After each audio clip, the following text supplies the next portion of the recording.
m'appelle Chiza Josiane. Je suis une maman. Je suis mariée. J'ai 5 enfants.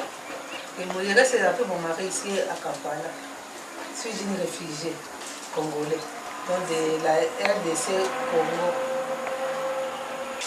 Maintenant, j'avais pris le Congo à cause de beaucoup de problèmes, beaucoup de l'insécurité.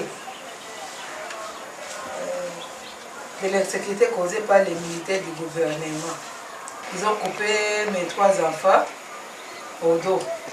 Soit disant que c'est des Rwandais. Puisque les gens des Rutshuru parlent un peu de Kinyarwanda. Maintenant, comme ils sont des gens de Rutshuru, ils vont éliminer toute la famille. Et ils ont jeté les tirs à gaz dans ma maison. Pour le lendemain, nous étions retrouvés dans l'hôpital avec tous les enfants. Même mon mari était absent puisqu'on l'avait kidnappé.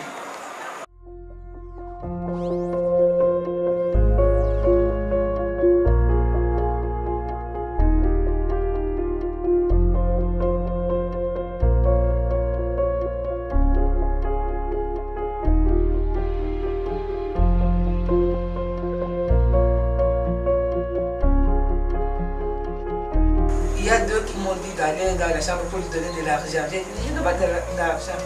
Les 2 là, au lieu de demander de l'argent, au lieu de quelque chose, ils m'ont kidnappé. Ils m'ont violé les 2, tour à tour. Et les autres sont en train de demander où est les enfants. Maintenant, après c'est là, puisqu'on m'avait laissé tellement abattu. J'étais à moitié mort.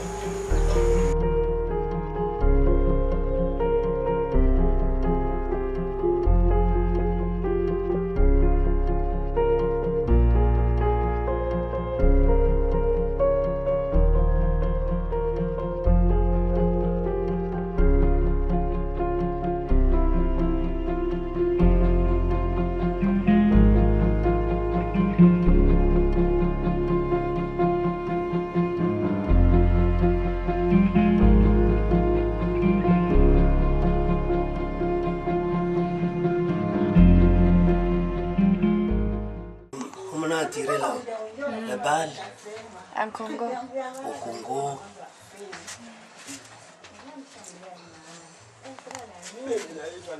Comme je suis le chef d'avenir, parce qu'on a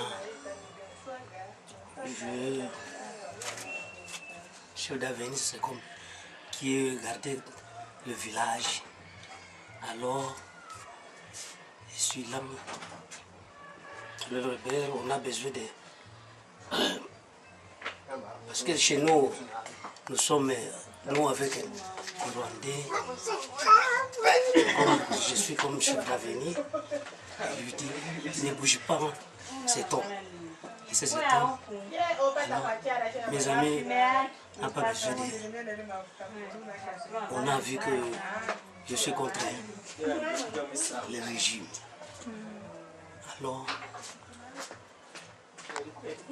quand j'ai vu que c'est dangereux, on n'a pas besoin de moi, j'ai quitté la maison, on a pillé tout. On a violé ma femme, les enfants. Alors, ça, c'est mon travail depuis longtemps, mais pour trouver ça, c'est difficile.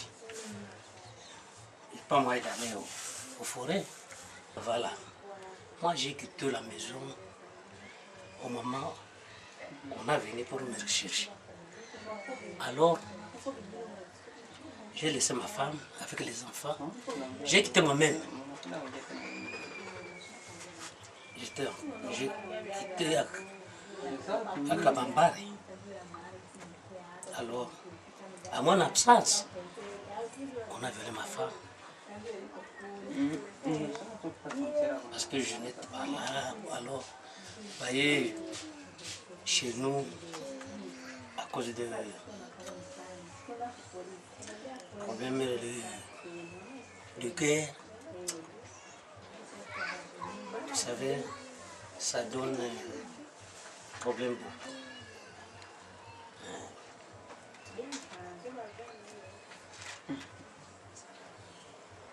Je suis venu ici à décembre, le 20 décembre. J'ai quitté Congo le 17 décembre. Je suis arrivé à Kampala le 20. Je suis caché en brousse. Moi, de venir au village, ça ne va pas. En brousse, parce que je vis ici. J'étais en brousse. J'ai vécu en brousse 4 ans. 4 ans en brousse. Caché. Caché. Toute seule. Avec des camarades, des pygmées. Vous savez les pygmées? Ah oui.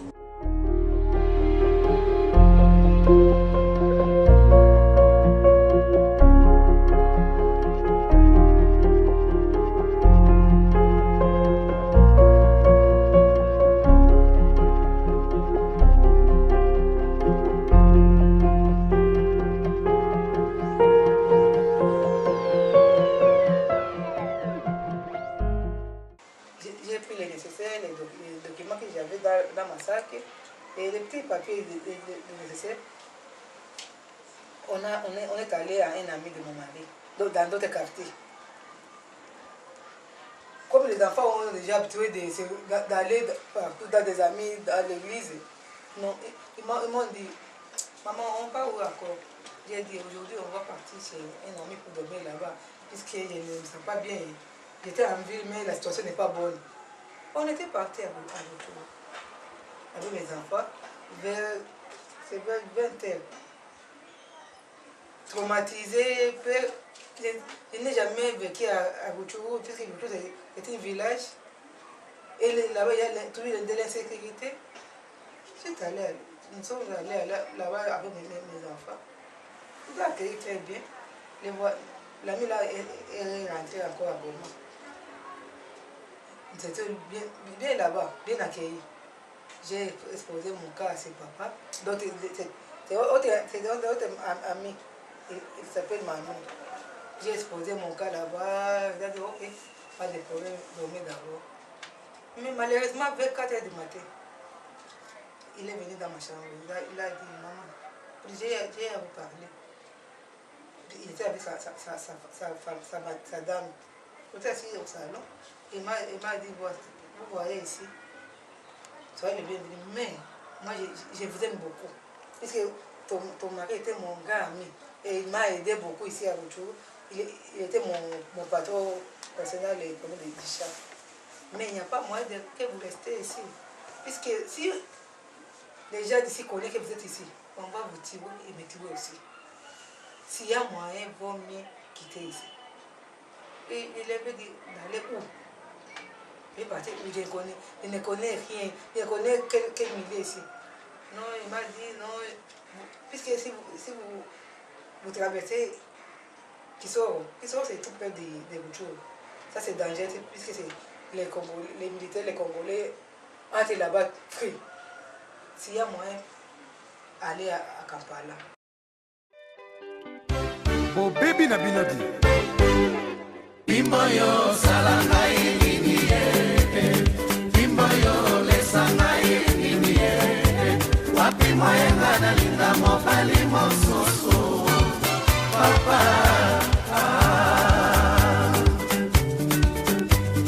Yasono komisanga isoba, espina yo ekanga manga ya nzoto, wapi moyenga na linga na taba bengi mana mobali mososo.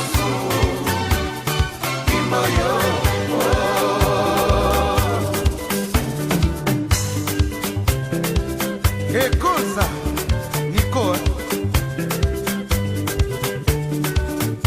Bulo yote. Nano mo monite.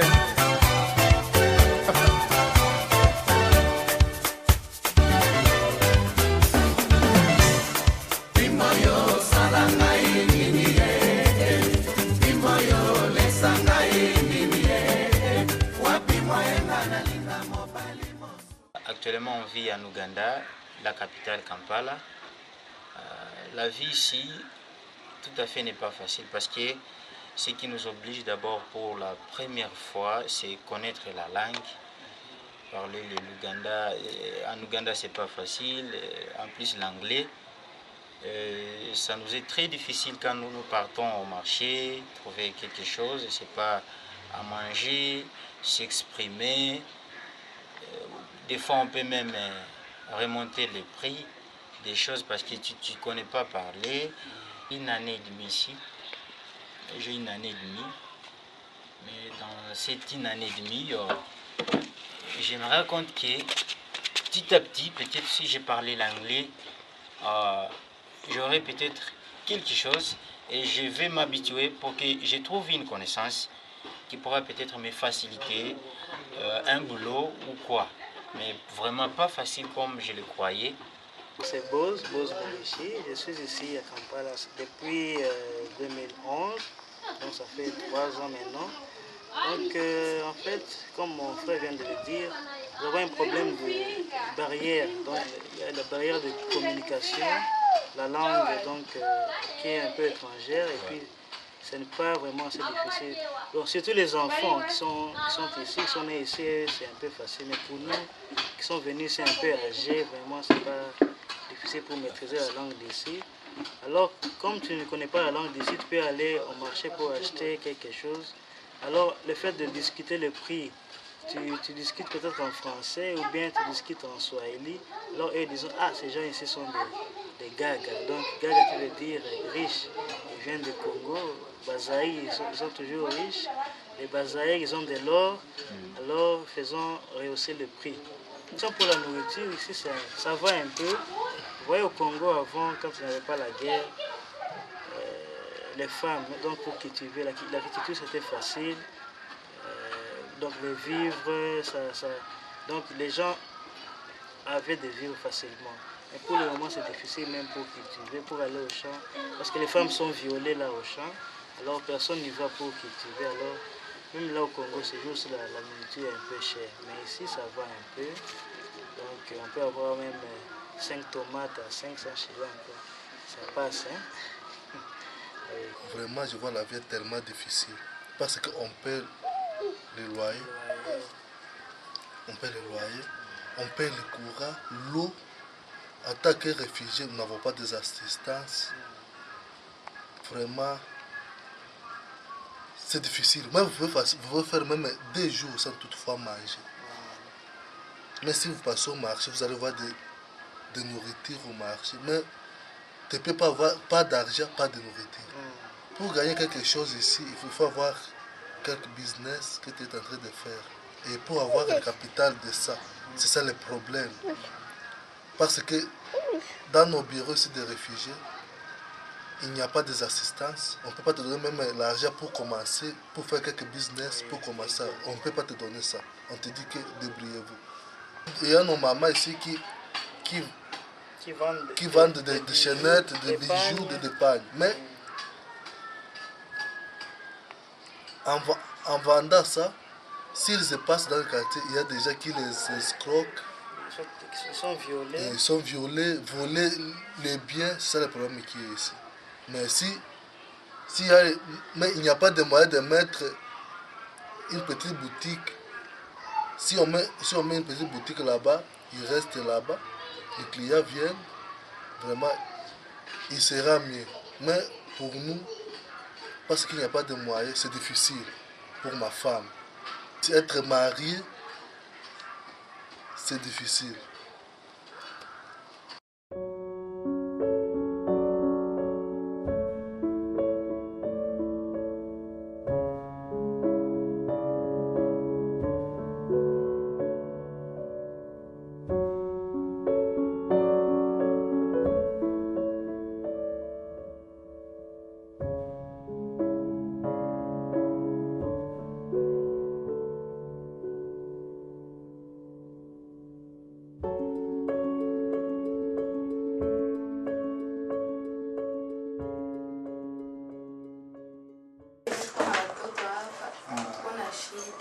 Huko sasa unakutana baba yake alienda tafuta wewe mlibakiana naye kule. Hapo sasa hauna cha kumpatia. Mtoto anaanza lia, hauna kitata kimoja. Una tu mateso tu. nani gouvernement ya hapa isaidie kitu? Gouvernement ya hapa hakuna kitu chenye nasaidia. Hakuna. Oui, elle vient de parler quand tu as une famille, tu as une femme, bien un homme et des enfants. Alors quand le papa, le père de la maison veut aller chercher quelque chose, et quand sa femme reste à la maison avec l'enfant, vous imaginez qu'il peut revenir à 18h, 19h.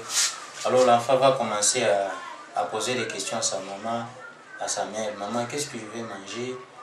Et la maman qui n'a rien à donner à son enfant. Deuxièmement, elle a ciblé le point du gouvernement d'ici.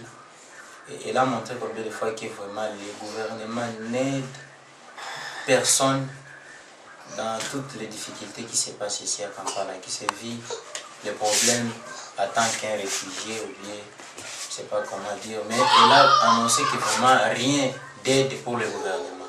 Donc, c'est une souffrance totale. Hapa Kampala tunaishi maisha ya shida. Tunaishi maisha ya shida, hakuna makazi. Na makazi yenyewe iko ni makazi tu ya kufanya makazi ya bugoi na mshahara ni kidogo.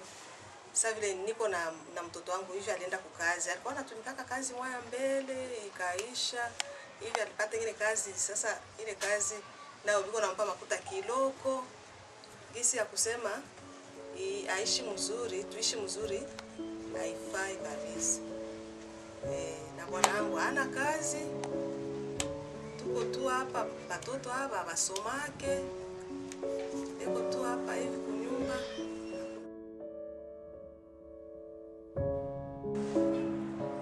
Les jours de vérification des réfugiés, c'était en 2012. C'est les jours que j'ai vu mon mari. Donc mon mari aussi, là où on avait kidnappé, il a fui. Mais il a échappé là dans la forêt. Mais dans la forêt, il avait fait 3 ans. Maintenant, nous sommes avec mon mari ici dans ma maison. Mais mon mari refuse d'aller chercher les boulots puisque les gens qu'on avait kidnappés sont ici. Il l'a déjà vu pendant des fois. C'est moi-même qui cherche à manger pour mes enfants. Les loyers, à manger, à étudier. Même si mes enfants étudient, mais il est tellement difficile. Moi, j'allais dans les quartiers pour demander des habits pour les civils. Si ici il n'y en a pas, je demande, est-ce qu'il y a quelqu'un qui veut tresser les cheveux? C'est comme ça que j'ai vu. Et encore, j'ai fait les chapeaux. Comment on dit les chapeaux? Regardez ça. Encore, j'ai fait les chapeaux. Je les vends en ville. Donc, je marche pour demander aux gens, voici les chapeaux. C'est pour chercher quoi manger. Mais c'est tellement difficile. Ici, à Kampala, la vie est difficile. Il y a l'insécurité aussi. Puisqu'un jour, j'étais venu en retard, là où j'ai travaillé, j'ai rencontré des bandits ougandais. Ils m'ont kidnappé, ils m'ont volé tous les bijoux, tous les chapeaux, l'argent que j'avais eu ces jours-là. C'est tellement difficile ici à Ouganda.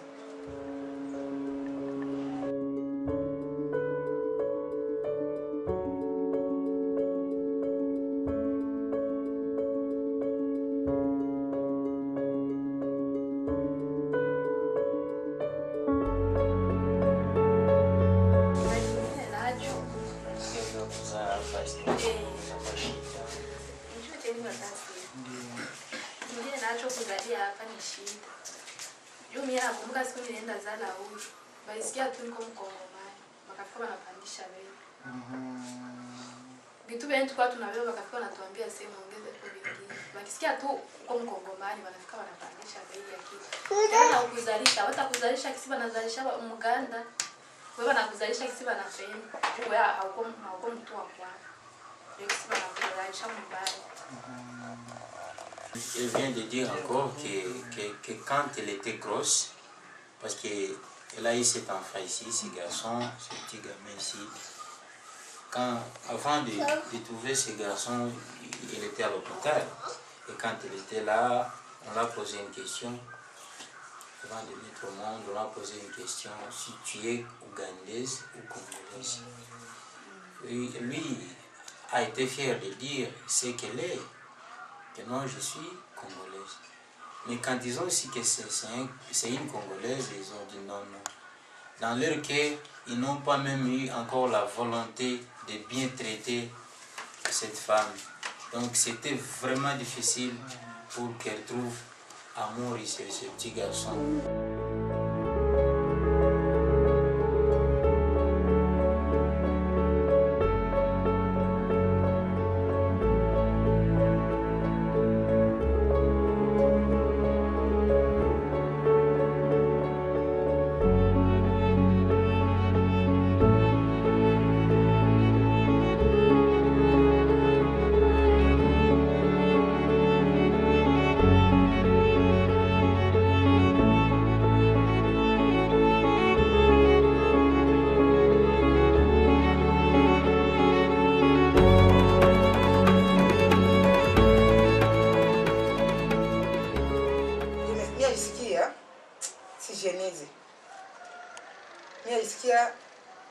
C'est comme ça, maman. Elle se sent pas comme une femme parce qu'elle fait tout pour chercher comment manger. Elle se sent pas comme une maman.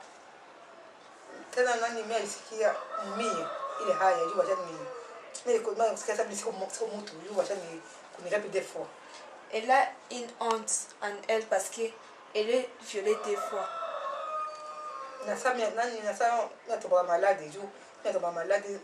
Puisque je tombe malade concernant ces problèmes de viol. Elle tombe souvent malade à cause des problèmes de viol. Elle se sent comme elle a vraiment besoin de mourir. Après mes enfants, mais c'est quoi la toto? Sinon, je t'ai joué. Si elle n'avait pas des enfants, elle pourrait se tuer. Parce que la vie, elle n'est pas facile.